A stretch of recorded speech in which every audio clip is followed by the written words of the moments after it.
হচ্ছে ওষুধের বিষয়টা নিয়ে বড় ধরনের একটা প্রশ্ন আছে, যেখানে ওষুধটা ভালো নয় কিংবা ওষুধের সাথে কোনো অন্য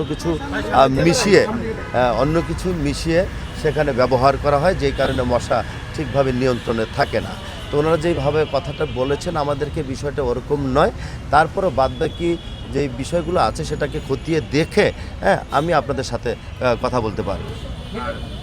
আপনাদের মাধ্যমে ঢাকা উত্তর সিটি কর্পোরেশনের সকল পর্যায়ের বসবাসরত আমার প্রিয় ভাইদেরকে শুভেচ্ছা ধন্যবাদ জানাই।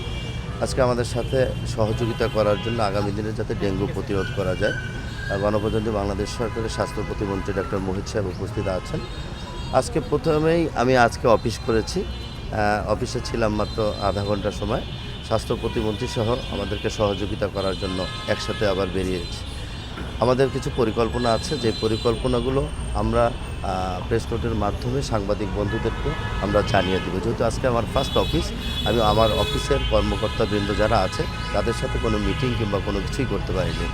সর্বপ্রথমে অফিসে ঢুকে কিন্তু বের হয়ে গেছি, কারণ আমাদের মাননীয় প্রধানমন্ত্রী জনাব তারেক রহমান গতকালকে সচিবালয়ে বিভিন্ন মন্ত্রণালয় থেকে এবং সিটি কর্পোরেশন প্রভাষকদেরকে উনি করা নির্দেশ দিয়েছেন, অন্ততপক্ষে যার যে দায়িত্বগুলো আছে সেই দায়িত্বগুলো সঠিকভাবে পালন করার জন্য।